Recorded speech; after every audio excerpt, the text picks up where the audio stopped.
కేవలం ఈ 45 రోజుల కాలంలో 8 మందికి పైగా అత్యాచారాలు, 4 హత్యలు, అత్యాచారాలు. అంటే 45 రోజుల్లో 12 మంది మీద తీవ్రమైన ఘటనలు. వైఎస్ఆర్సీపీ అధికారంలో ఉన్నప్పుడు, మా పార్టీ అధికారంలో ఉన్నప్పుడు ప్రతి మహిళకు రక్షణగా దిశ యాప్ ఫోన్లోనే ఉండేది. 1,40,00,000 మంది మహిళలు డౌన్లోడ్ చేసుకున్నారు. ఇది మాదిరిగా చేయడం ధర్మమేనా?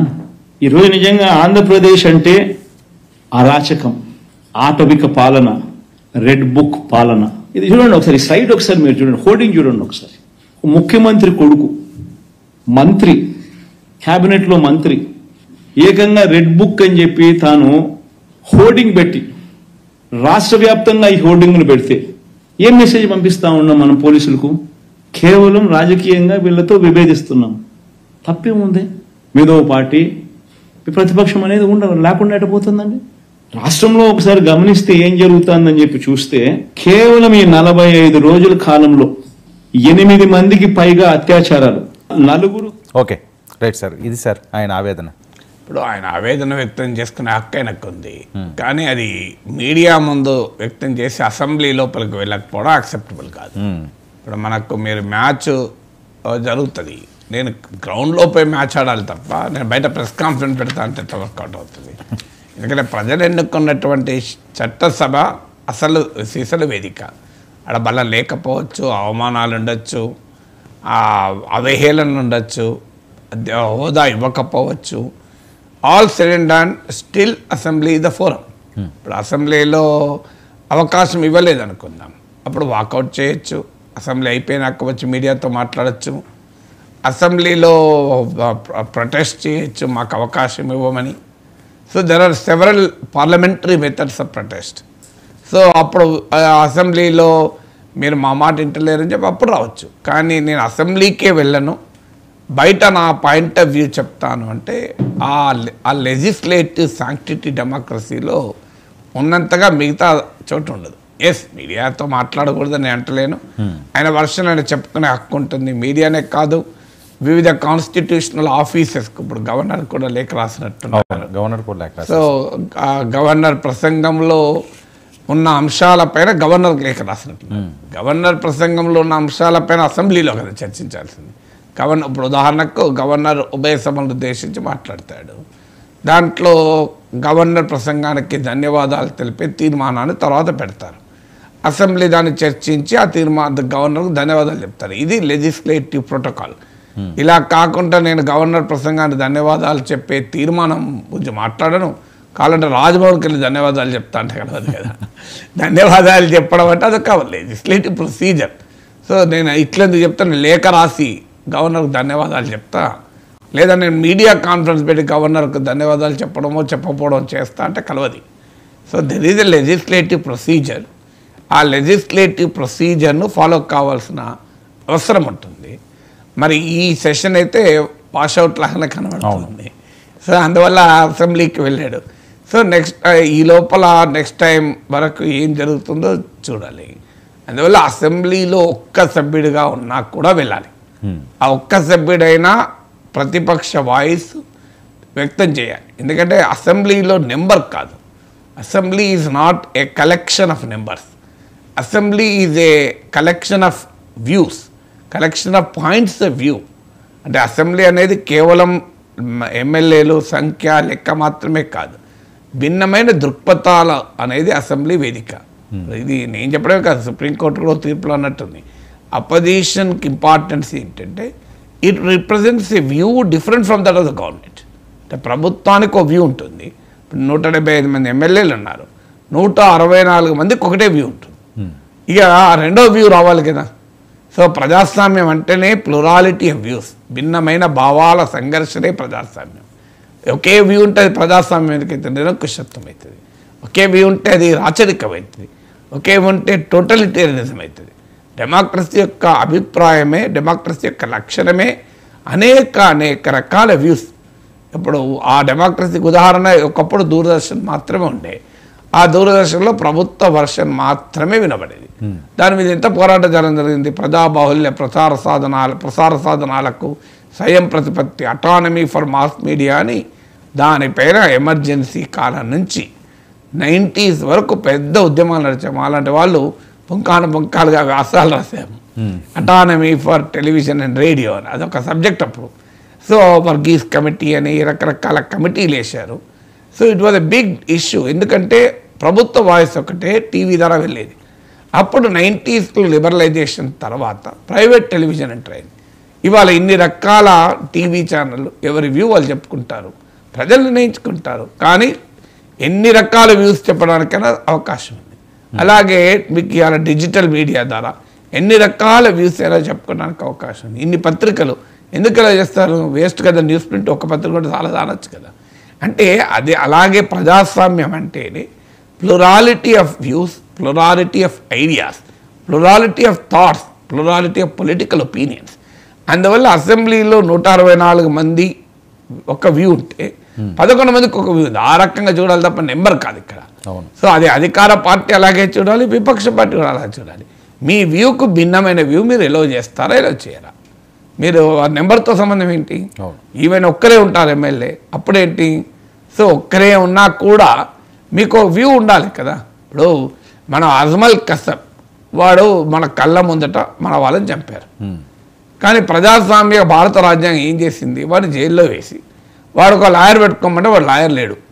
వాడి దేశమైన పాకిస్తాన్ వాడు ఓన్ చేసుకోలేదు, మా వాడే కాదన్నది. మరి వాడు ఎవడోడు వాడు. సో వాడి తరఫున ఎవడు వాదించడానికి కూడా సిద్ధపడలే. ఎందుకంటే దేశద్రోహికి దేశం నడిబొడ్డున తీవ్రవాద కార్యకలాపాలు జరిపినకి ఎవడు సపోర్ట్ చేస్తాడు? అయినా కూడా వాడి వైపు వాడిని పెట్టి మాట్లాడరా నీ తరఫున అని అన్నాం. ఎందుకంటే వాడి వ్యూ కూడా వినాలి అని. శిక్ష విధించే ముందు వాని వ్యూ కూడా విని శిక్ష విధించాలి. అది ప్రజాస్వామ్యం యొక్క గొప్పతనం. లేకపోతే మనకు పాకిస్తాన్కి ఏం తేడా ఉంటుంది? సో మన ప్రజాస్వామ్యం అంటేనే ఎస్ అల్టిమేట్గా మెజారిటీ ఎవరికి ఉంటే వాళ్ళదే ప్రభుత్వం, వాళ్ళ వ్యూనే ప్రివేల్ అవుతుంది. కానీ సో సమాజము, ప్రభుత్వము ద అదర్ వ్యూ కూడా వినాలి. అది అపోజిషన్ యొక్క స్పిరిట్. ఆ ఉద్దేశంతోనే ఈ 10% అనే లిమిట్ ఉండకూడదు అని మాలాంటి వాళ్ళు వాదించేది. ఎందుకంటే అదర్ వ్యూ ఉండాలి కదా. It is not number. 10% ఉంటేనే అదర్ వ్యూ, 10% లేకపోతే అదర్ వ్యూ అనేది ఉండదు కదా. 10% ఉన్నా లేకపోయినా అదర్ వ్యూ అయితే ఉండాలి. So opposition view, government view. అందువల్ల ఈ దీని కొరకు నువ్వు కొట్లాడాలి అసెంబ్లీకి వెళ్ళి. నేను 11 మంది ఉండొచ్చు, ఒక్కరే ఉండొచ్చు, అందరూ చుట్టుముట్టొచ్చు. అభిమన్యుడు పద్మవ్యూహంలో ఒక్కడే ఉన్నాడు కదా. సో నా అభిమన్యుడు పద్మవ్యూహంలోకి ఎంటర్ కమ్మంటే లే నువ్వు అందరు వస్తా నేను మొత్తం మంది రావాలి నాతో అన్నాడా? ఒక్కడే వేయండి, ఒక్కడే కొట్లాడిండు. భీష్మ, ద్రోణ, కృప, కర్ణ అందరూ వచ్చి మీద పడ్డారు. కానీ కూడా భయపడలేదు కదా. అది కదా, అందుకే చరిత్రలో అభిమన్యుడు నిలిచిపోయాడు. వేరే వాడు నిలిచిపోలే కదా, సైంధవుడు నిలిచిపోలేదు చరిత్రలో. సో అందువల్ల అభిమన్యుడు ఎందుకు చరిత్రలో నిలిచిపోయాడు? పద్మవ్యూహం, రాజకీయ పద్మవ్యూహాలకు కూడా అభిమన్యులాగా ఛేదించగలగాలి. అదే అప్పుడే రాజకీయాల్లో సమాజం నిన్ను గుర్తిస్తుంది, సమాజం నిన్ను హీరోగా భావిస్తుంది, ప్రజలు మా తరఫున పోరాడినట్టుగా భావిస్తారు. అదేది వదిలే అసెంబ్లీకి వెళ్ళాను, నేను బయట మీడియాతో మాట్లాడుతా అంటే అభిమన్యుడు పద్మవ్యూహం లోపలికి వెళ్ళక బయట మీడియాతో మాట్లాడి మా నాన్నగారు లేని సమయంలో ఇలా పద్మవ్యూహం పడిన ద్రోణాచార్యుని వైఖరిని తీవ్రంగా ఖండిస్తున్నాను అని ప్రెస్ కాన్ఫరెన్స్ పెట్టలే కదా. మహాభారతంలో విలేకరుల సమావేశం పెట్టి యుద్ధభూమిలో నేను తీవ్రంగా ఖండిస్తున్నాను, ధైర్యం ఉంటే మా నాన్న ఉండగా మీరు పద్మవ్యూహం పండండి ద్రోణాచార్య, అప్పుడు మా నాన్న చూసుకుంటాడు, ఇక్కడ మా ఎవరికి తెలియదు కదా నువ్వు పండుతావా, ఇది తప్పు కదా, నాకు లోపలికి వెళ్ళడమే తెలుసు బయటకు రావడం తెలియదని మీకు తెలియదా అంటే ఎలా అవుతుంది? అవన్నీ చేయలే. అభిమన్యుడు ప్రెస్ కాన్ఫరెన్స్ అడ్రస్ చేయలే. ఏకంగా కౌరవ సైన్యం అంతా ఉన్నారని తెలిసి భయపడకుండా లోపలికి ఒక్కడే వెళ్ళిపోయాడు కదా. So that is what Abhimanyu. రాజకీయాలు కూడా అభిమన్యులే కావాలి.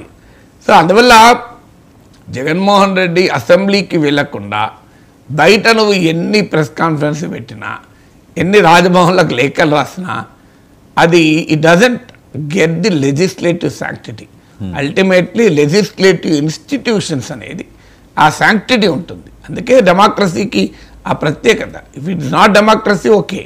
సో అందువల్ల అయితే నేను వైసీపీ వాళ్ళు అనొచ్చు, సార్ అక్కడ జగన్ మాట్లాడనిస్తారా? తెలుసు మాట్లాడనివ్వరని. జగన్ అవహేళన చేయరా? చేస్తారు. అవమానించరా? చేస్తారు. సో అనుక్షణం అవమానిస్తారా? అనుక్షణం అవమానిస్తారు. సో అవన్నీ నిజమే కావచ్చు. ఎందుకు? అవన్నీ మీరు కూడా చేశారు కదా. మీరు చంద్రబాబు నాయుడును తక్కువ మానించారా? ఆఖరికి ఆయన భార్య గురించి కూడా మాట్లాడారు. అంతకన్నా దుర్మార్గం ఏముంటుంది? ఇక అంతకన్నా దిగువ స్థాయి పడిపోవడం ఇంకేమైనా ఉంటుందా? పాప ఫ్యామిలీ మెంబర్స్ ఏం చేశారు? వాళ్ళకేం సంబంధం లేదు కదా రాజకీయాలతో. రాజకీయ ప్రత్యర్థుల్ని ఎదిరించే మెథడ్ అది కాదు కదా. ఆ రోజు జగన్మోహన్ రెడ్డి యొక్క ఉదాత్త స్వభావాన్ని ప్రదర్శించి ఇది పద్ధతి కాదు మిస్టర్ కొడాలి నాని, ఇది పద్ధతి కాదు, మీరు పలానోళ్ళని చేసి మీ పైన చర్య తీసుకుంటున్నాను, ఇది వ్యక్తిగత అంశాలకు వెళ్ళకూడదు, మీరు ప్రతిపక్ష నేత గౌరవించే పద్ధతి కాదు అది అని జగన్మోహన్ రెడ్డి ఆ రోజు స్టాండ్ తీసుకొని ఉంటుంటే ఈరోజు ఈ పరిస్థితి ఏర్పడేది కాదు. సమాజం కూడా అనేది చూడయ్యా, చంద్రబాబు నాయుడు నిన్ను అవమానించినప్పుడు జగన్మోహన్ రెడ్డి ఏ రకమైన వైఖరి అనుసరించాడు, ఏ రకమైన ఉదాత్త స్వభావాన్ని చూపాడు. మీరు ఎందుకు చేయరు అని అడుగుతారు కదా జనం.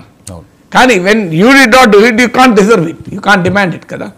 సో నువ్వు నీ ఇంటికి వచ్చిన బంధువు గౌరవించకపోతే నువ్వు వాళ్ళ ఇంటికి వెళ్ళినప్పుడు గౌరవించలేదని కంప్లైంట్ ఇచ్చే అవకాశం ఉంటుందా? నువ్వు నీ ఇంటికి వచ్చిన బంధువు నువ్వు టిఫిన్ పెట్టలే, టీ ఇవ్వలే, కానీ బంధువు ఇంటికి వెళ్ళినప్పుడు ఆ టిఫిన్ టీ కూడా ఇవ్వలేదని చెప్పి టిఫిన్ పెట్టలేదు, డిన్నర్ ఇవ్వలేదని కంప్లైంట్ చేస్తే ఎట్లా? నువ్వు టీ తాగించావు, నువ్వు వాళ్ళ ఇంటికి వెళ్ళినప్పుడు డిన్నర్ ఇవ్వలే అంటే ఎట్లా? అది కరెక్ట్ కాదు కదా. అందువల్ల ఎప్పుడు కూడా చరిత్ర చాలా విచిత్రంగా ఉంటుంది. With in a span of life it will repeat you. So అందువల్ల మనం అధికారం ఉన్న సమయంలోనే మనం ఏం చేయగలిగిన, అధికారం పోయిన తర్వాత మనతో ఎంత అరిచినా సమాజం వినిపించుకోదు. అందువల్ల అధికారంలో ఉన్న సమయంలోనే ఆదర్శాలను నిలబెట్టాలి. ఇది చంద్రబాబు నాయుడు కూడా వర్తిస్తుంది ఇప్పుడు. సో ఆ రోజు జగన్మోహన్ రెడ్డి వర్తించింది, ఇవాళ మళ్ళీ చంద్రబాబు నాయుడుకైనా పవన్ కళ్యాణ్కైనా వర్తిస్తుంది. అందువల్ల అసెంబ్లీలో జగన్మోహన్ రెడ్డి వాయిస్ రాకుండా చేసేందుకు ఆయనకు లీడర్ ఆఫ్ అపోజిషన్ ఇవ్వమన్నారు, అవన్నీ కరెక్ట్. అందుకే నేను లీడర్ ఆఫ్ అపోజిషన్ విషయంలో కూడా 10% లిమిట్ ఎక్కడా లేదు, చట్టంలో లేదని వాదించిన వాడిని కదా. అయినా కూడా సభకు వెళ్ళాలి, సభలో మాట్లాడాలి, అవమానాలు భరించాలి, అవన్నీ చేస్తేనే మళ్ళీ అధికారం ప్రజలు ఇస్తారు కదా. చంద్రబాబు నాయుడు 10 ఏళ్ళు ప్రతిపక్ష నేతగా ఉమ్మడి రాష్ట్రంలో రాజశేఖర రెడ్డి దాడిని ఎదుర్కోలేదా? 5 ఏళ్ళు జగన్మోహన్ రెడ్డి టీం దాడిని ఎదుర్కోలేదా? మామూలుగా ఆ రోజు చూసాము, మనం అందరం చూసాం కదా. కొడాలి నాని, రోజా, మీకు అంబటి రాంబాబు, వీళ్ళు అంతకుముందు చంద్రబాబు నాయుడు ముఖ్యమంత్రిగా ఉన్నప్పుడు అదే రకంగా మీకు అచ్చెన్నాయుడు, దేవినేని ఉమా వాళ్ళప్పుడు జగన్ మీద లేసేవారు ఒంటి కాలిపైన. అందువల్ల రాజకీయాల్లో అప్పుడు 2 సార్లు ప్రజలు అందుకే తీర్పులు ఇలా చెప్పారు కదా. అందువల్ల ఇకనైనా Jagan should go to assembly, fight assembly. పోయే చోట వెతుక్కోవాలని ఎందుకంటారు? పోయింది ఎక్కడ? అసెంబ్లీలో కదా బలం పోయింది, మీడియా ముందు కాదు.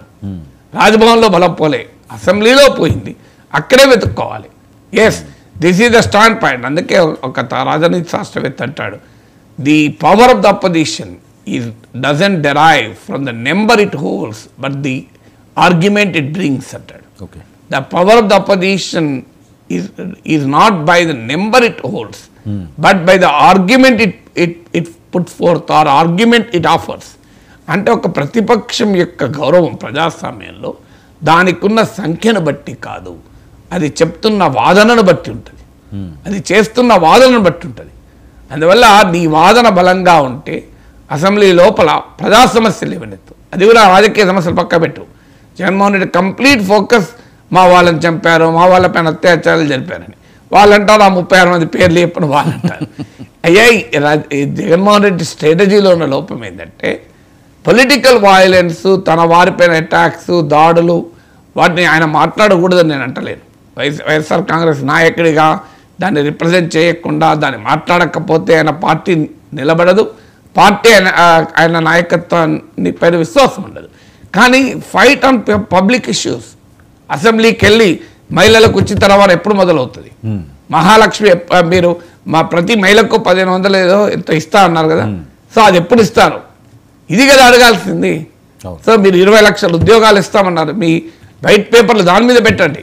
వైట్ పేపర్ అని ఎంప్లాయ్మెంట్ పెట్టి నేను నెక్స్ట్ 20 ఇయర్స్లో 5 ఏళ్లలో ఏ రకంగా 20 లక్షల ఉద్యోగాలు ఇస్తావో ఒక దార్శనిక పత్రం పెట్టు.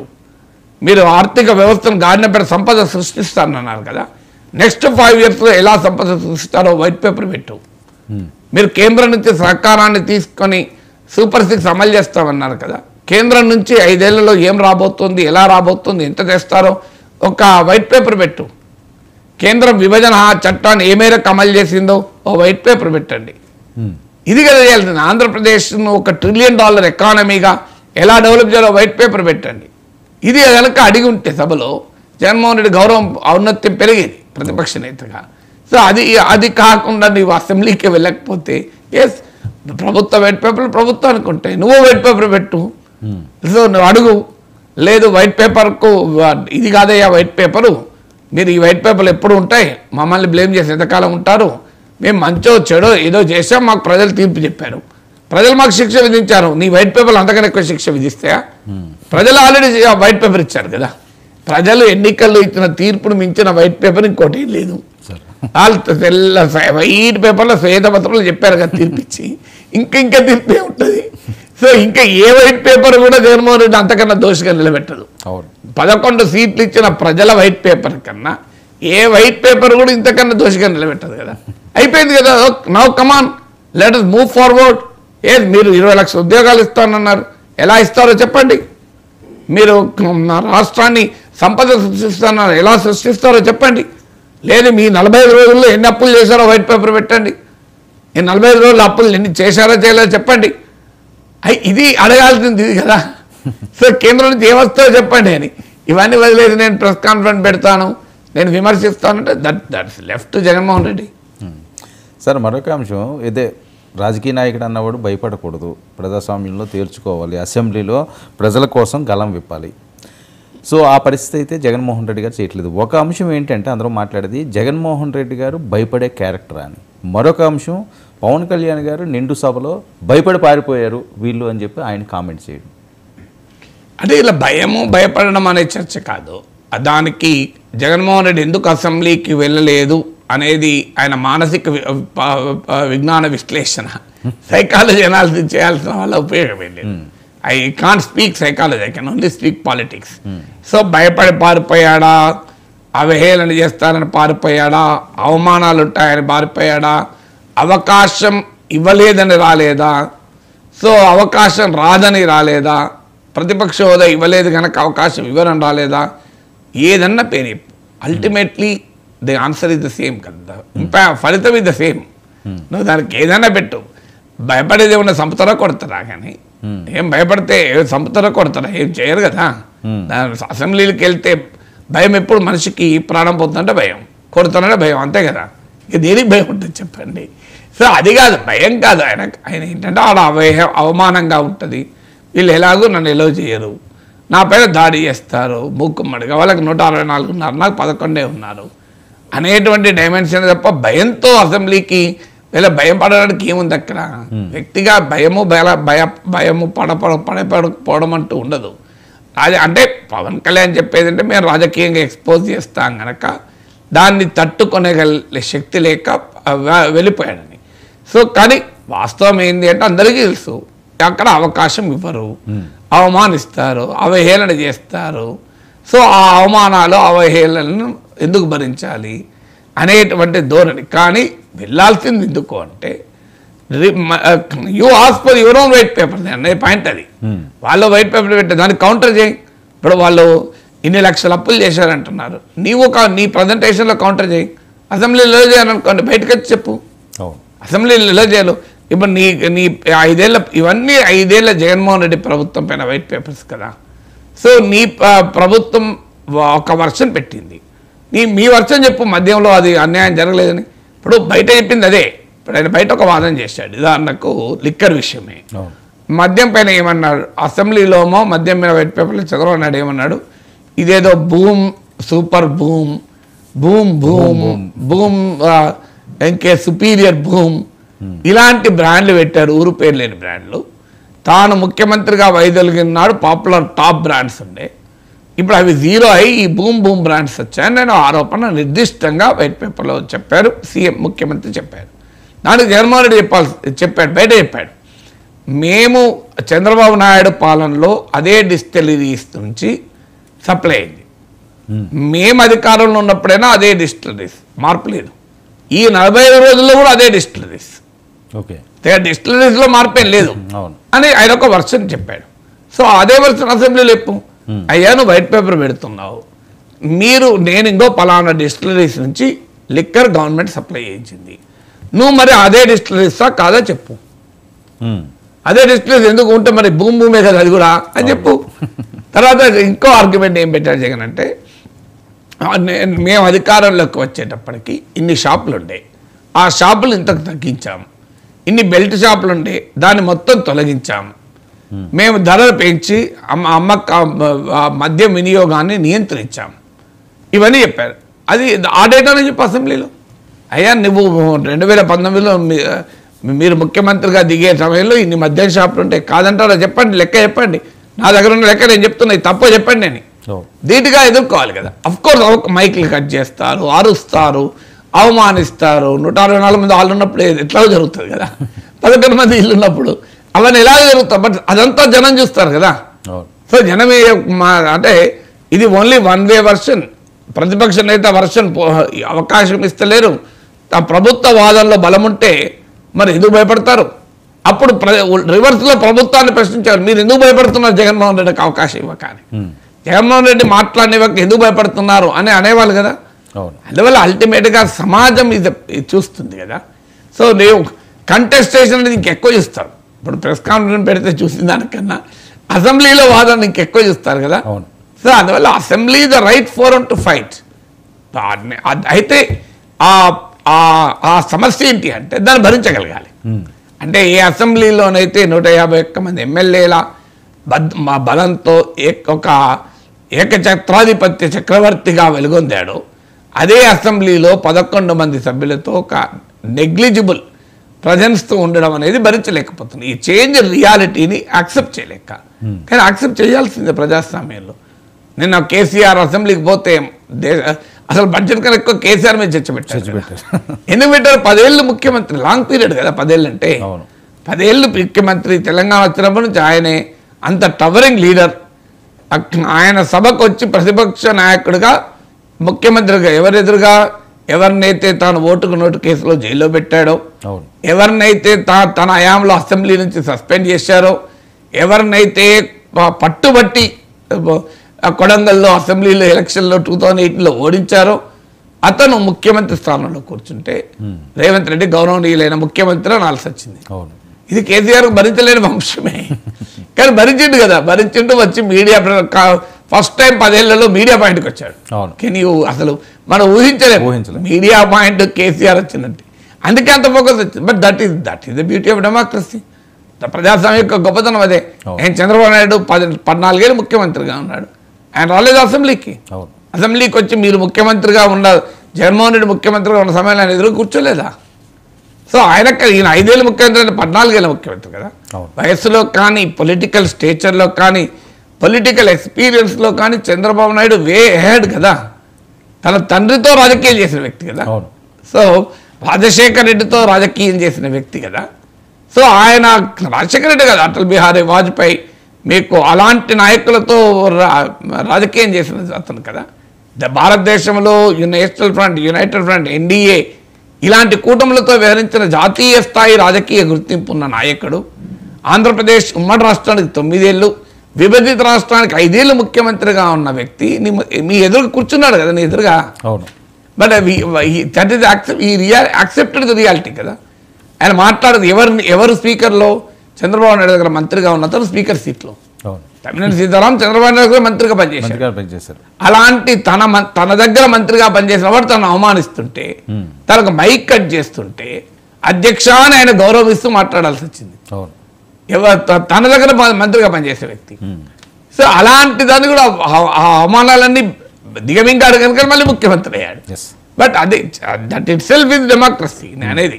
అందువల్ల he has to accept the reality కదా. ఓకే సార్, నిన్న చంద్రబాబు నాయుడు గారు అవనివ్వండి, లేకపోతే టీడీపీ మీడియాలో అవనివ్వండి, సోషల్ మీడియా కానీ పెద్ద ఎత్తున వైరల్ అవుతున్న అంశం ఏంటంటే, ఒక పక్క అప్పుల పాలు చేసి రాష్ట్రాన్ని నాశనం చేసి రుషికొండను అలా చేశారు. మరొక వైపు జగన్మోహన్ రెడ్డి గారి పత్రికేమని 371 కోట్లు ప్రకటనలు ఇచ్చారట. మిగతా వాటిలన్నిటికీ మొత్తం కలిపితే 488 కోట్లు ఇచ్చామని మాట్లాడడం. అసలు మీడియాల మీద ఈ వివక్ష ఏంటి? అసలు జర్నలిజాన్ని ఏం చేస్తున్నారు? ఈ పార్టీ వస్తే వీళ్ళు ఇచ్చుకుంటారు, ఆ పార్టీ వస్తే వాళ్ళు ఇచ్చుకుంటారు. మిగతా వాళ్ళు ఎవరు అసలు ఫీల్డ్ మీద ఉండకూడదా? వీళ్ళే ఉండాలా? అసలు మిగతా వాళ్ళు ఎవరు ఉండరా అని? మిగతా వాళ్ళు ఎవరున్నారు? ప్రభుత్వం పార్టీలు అయిపోయింది, విడిపోయింది కదా మీడియా. ఇప్పుడు ఒకటి ఫస్ట్ అబ్జర్వేషను, ప్రభుత్వం తన అనుకూల మీడియాకు మాత్రమే అడ్వర్టైజ్మెంట్లు ఇచ్చి ఇతరులకు ఇవ్వకపోవడం ఎట్టి పరిస్థితుల్లో అది ప్రజాస్వామ్యం కాదు. అది భావప్రకటన స్వేచ్ఛ అనే రాజ్యాంగ స్ఫూర్తికి విరుద్ధము. అందువల్ల ఈ డేటా నేను ఇండిపెండెంట్గా వెరిఫై చేయలేదు, కానీ ఇవాళ మీడియాలో వచ్చిన డేటా బహుశా నిజమే అయి ఉంటుంది. ఎందుకంటే కంటెస్ట్ చేసేవాళ్ళు కదా. ఒక సాక్షికి మాత్రమే అడ్వర్టైజ్మెంట్లు ఇచ్చి అంత భారీగా మిగతా వారికి ఇవ్వకపోవడాన్ని ఎట్టి పరిస్థితుల్లో అది అంగీకారం కాదు. ఇంకో విషయం కూడా చెప్తాను. నేను కూడా ఒక పత్రిక ఎడిటర్గా పనిచేశాను, ఒక టీవీ ఛానల్కి ఎడిటర్ ఇన్ చీఫ్గా పనిచేశాను. ఎంత హారిబుల్ అంటే, మీకు ఒక ప్రైవేట్ మనం వెళ్ళి పేపర్లో ఒక 1 పేజ్ అడ్వర్టైజ్మెంట్ ఇవ్వాలంటే ఒక 10,000 అయ్యేటట్టుంటే, అదే గవర్నమెంట్ అడ్వర్టైజ్మెంట్ ₹1,00,000 ఉంటుంది. 10 టైమ్స్ ఎక్కువ ఉంటుంది. ఇది ప్రజాధనాన్ని దుర్వినియోగం.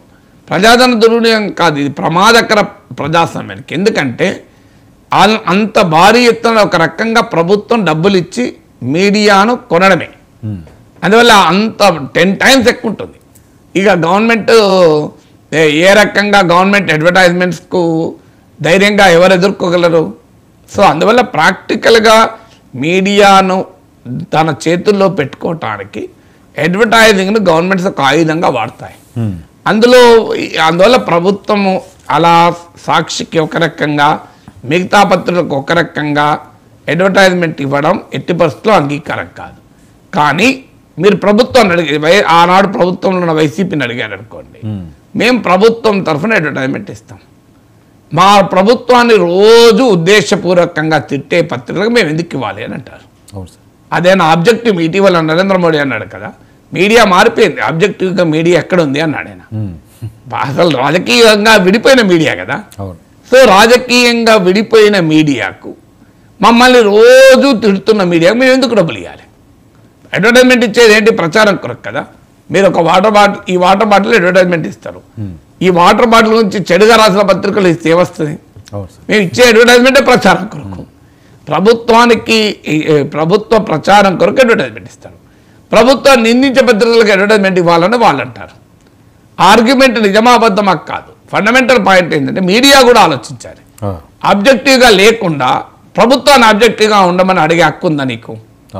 నువ్వు జర్నలిజం ఆబ్జెక్టివ్ లేకుండా గవర్నమెంట్ మాత్రం ఆబ్జెక్టివ్గా ఉండాలని ఎట్లుంటుంది? ఇప్పుడు మీ గవర్నమెంట్ ఇది పొలిటికల్ ఎంటిటీ, వాడి పాలిటిక్స్ వాళ్ళకు ఉంటాయి కదా.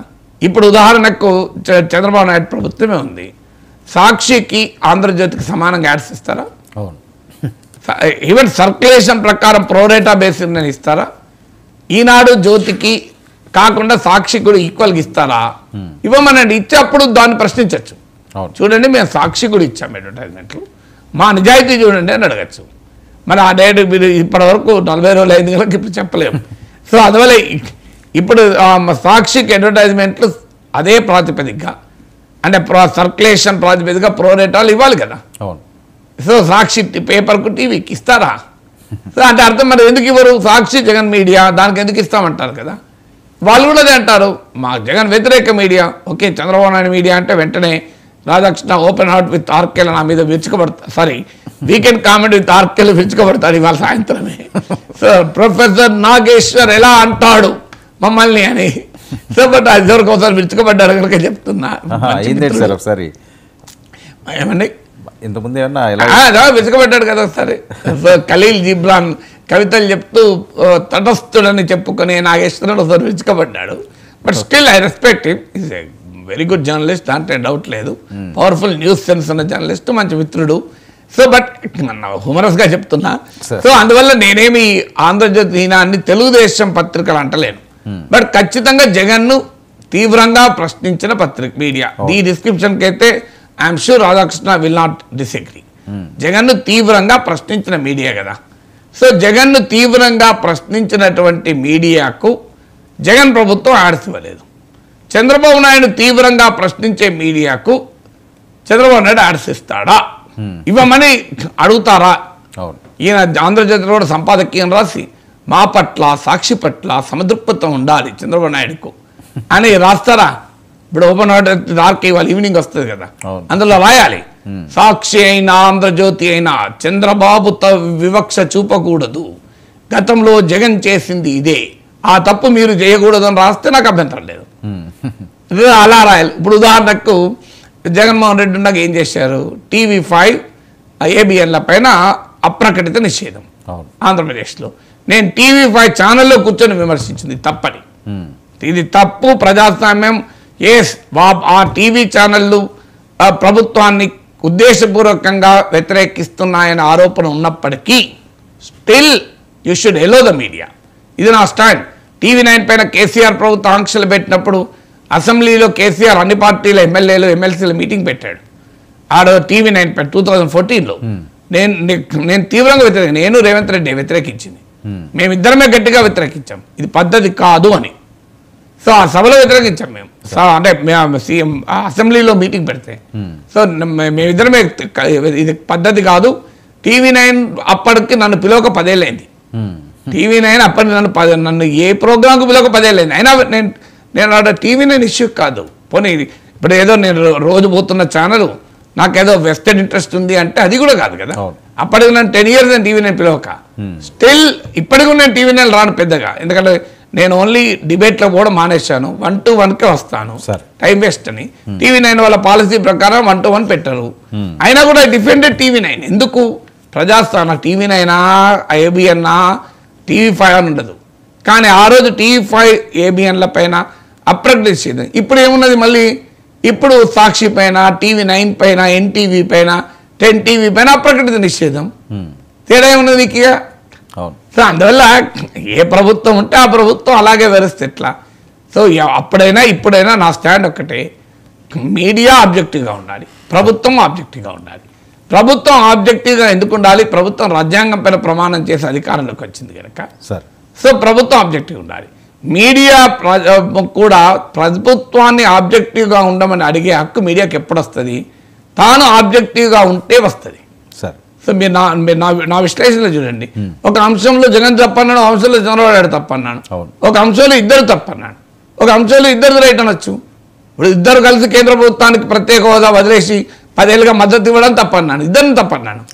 సో అందువల్ల ఎప్పుడు కూడా మీడియా ఆబ్జెక్టివిటీ ఉండాలి, న్యూట్రాలిటీ కాదు. చాలామంది దీన్ని కూడా తేడా చూడరు. న్యూట్రాలిటీ వేరు, ఆబ్జెక్టివిటీ వేరు. న్యూట్రాలిటీ ఏంటంటే నేను ఎవరి వైపు స్టాండ్ తీసుకోను, నేను దొంగ వైపు పోలీసు వైపు సమదృక్పథంతో ఉంటాను.